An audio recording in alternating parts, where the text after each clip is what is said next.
세상에는 옛날부터 이야기로 전해지는 신기하고 무서운 요괴들에 대한 재미있는 전설들이 각 나라의 민족 정서와 역사를 담고 입에서 입으로 전해지며 그 지역과 민족 그리고 그 나라만의 정체성을 담은 요괴들이 탄생하게 되는데, 유럽에서는 고블린, 트롤, 오크와 같이 요즘 게임이나 영화에서 단골로 등장하는 괴물부터 시작해서 일본에서는 가파, 오니와 같은 요괴들까지 신기하면서도 무섭고 재미있는 설화들이 많이 있는데, 그중 우리나라에서도 요괴와 귀신의 이야기들이 구전으로 전해지며 어릴 적 한 번쯤은 할머니나 할아버지의 무릎에 누워 무섭고 재미있는 옛날 이야기들을 들어본 적이 있을 것이다.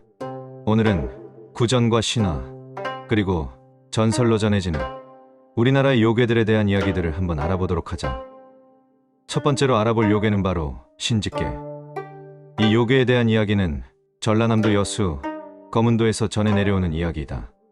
옛날 이곳 여수 거문도에는 사슴뿔처럼 생겼다 하여 녹사이라는 이름이 붙은 해안가의 아주 작은 섬, 신짓개 섬이 있었는데, 옛날 거문도 사람들은 새벽에 이곳으로 삼치 낚시를 하러 자주 갔다고 한다. 그리고 바로 이곳에 신짓개라는 인어가 종종 나타났다고 하는데, 흐린 날씨에는 멀리서 보면 물개 같은 모습이고, 밝은 날 가까이서 볼 때는 머리카락을 풀어 헤치고 팔과 가슴이 여실한 여인이었다라고 표현하며, 그 여인의 하체는 분명한 물고기의 것이지만 상체는 매우 아름다운 여자의 형체라고 하면서 달빛 아래서 모습은 말로 형언할 수 없이 아름다웠다고 한다. 거문도의 사람들은 이 인어를 신짓개나 신짓기 혹은 흔짓기라고 부른다고 하며, 이 신기한 요괴는 가끔 나타나서 배를 따라다니며 소리를 지르거나 돌을 던지고는 했는데, 만약 이를 무시하고 바다에 나갔다가는 반드시 큰 풍랑을 만나 해를 입었다고 전해진다. 이는 그리스 신화나 유럽의 설화에 나오는 새 이름과 비슷한 존재이지만 뱃사람들을 유혹하여 해를 끼치는 인어와는 다른 모습이기도 하다.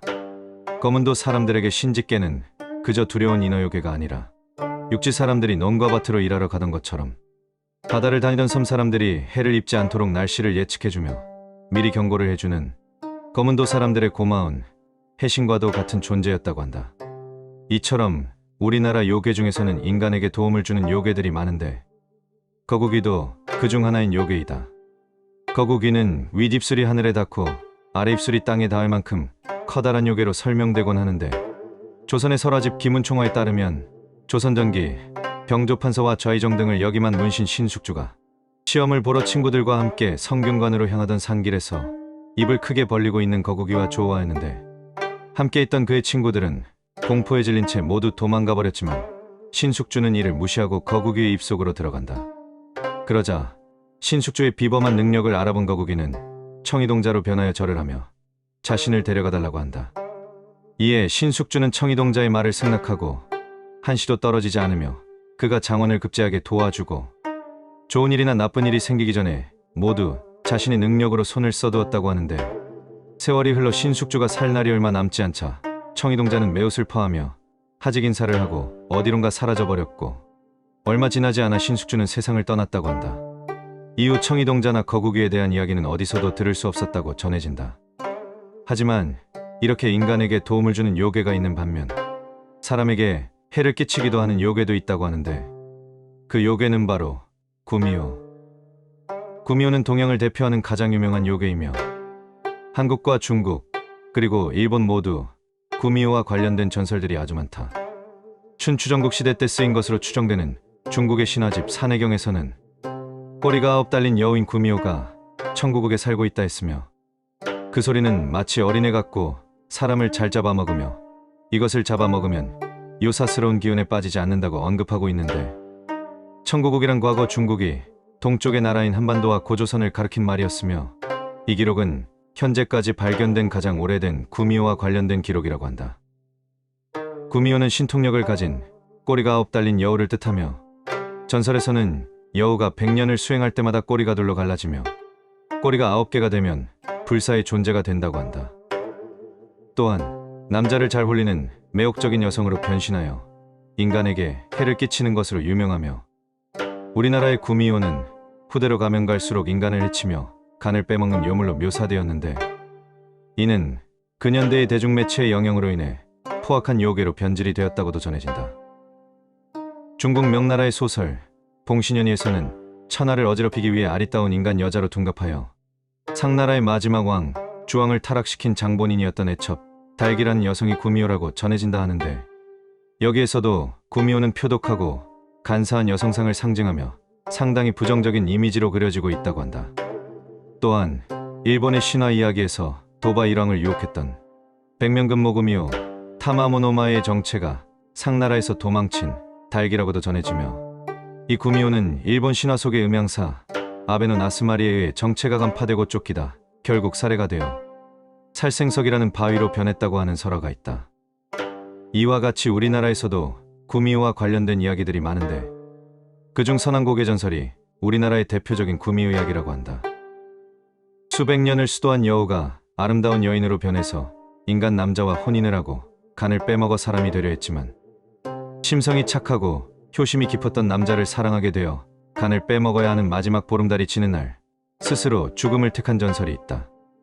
이처럼 전설에서는 구미호가 아름다운 여인으로 변하여 사람을 올리고 인간의 간 몇 개를 먹으면 사람이 된다는 무섭고 간사한 존재로 묘사되기도 하지만, 인간이 되기 위해 오랜 시간을 수행하며 노력하는 가여운 존재로도 그려지며, 인간 남자와 혼인하여 100일 동안 정체를 들키지 않고 지내면 사람이 되고, 사람으로 변한 구미호는 인간의 가족들을 사랑하며 그들과 함께 살아가기도 한다는 이야기처럼, 우리 설화 속 구미호는 인간과도 친밀한 모습을 보이기도 하는데, 이처럼 한국과 일본, 중국 모두 신화나 전설의 다양성으로 인하여 구미호의 존재가 시대에 따라 다양하게 표현되기도 한다.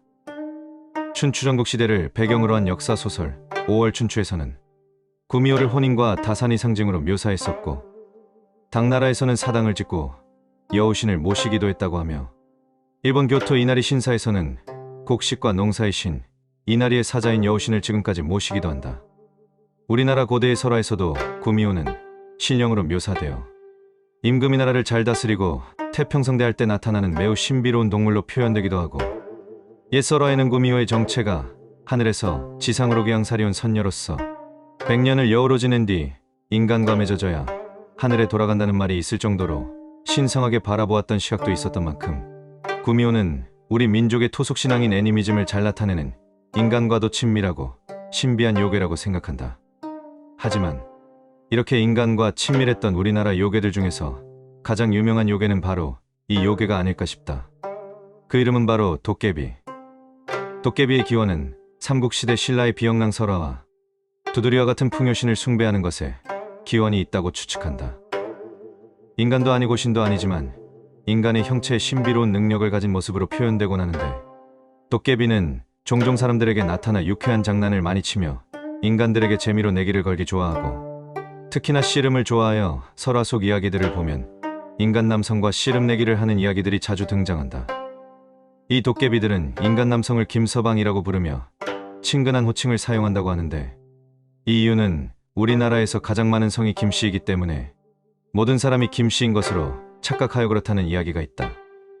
이처럼 우리나라 도깨비의 가장 큰 특징은 인간들과의 친밀성인데, 일본의 도깨비 오니와 다른 이유가 바로 이런 친근감 때문이라고도 한다. 사악한 귀신으로 표현되며 사람을 잡아먹는 일본의 오니와는 다르게 악의적으로 사람을 해치지 않는 것이 우리나라 도깨비의 특징이다.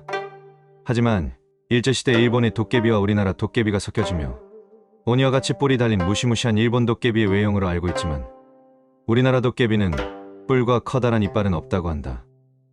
설화 속 우리나라 도깨비들은 덩치가 매우 크고 온몸에 털이 많으며 누렁이 냄새가 난다고 하며, 인간과 같은 저고리를 입고 다니며 손에는 나무 방망이를 쥐고 다닌다고 전해진다.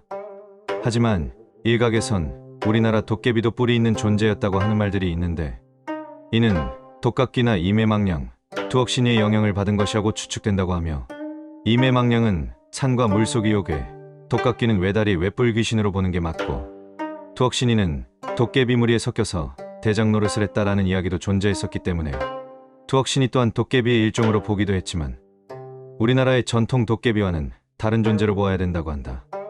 하지만 일제시대 이후에 이러한 영향을 받은 도깨비는 귀신이라는 존재로서 대한민국 초기까지만 해도 시골에서는 도깨비에 대한 존재가 아이들이나 어른들에게도 공포를 주는 존재였다고도 한다. 도깨비는 옛부터 우리가 사용했던 절구와 절구통, 아궁이나 빗자루 같은 친숙한 물건에 깃들어 산다고 믿었으며, 이는 옛날 우리의 선조들의 민속신앙인 토테미즘에 대해서도 잘 보여주는 대목이라고 한다.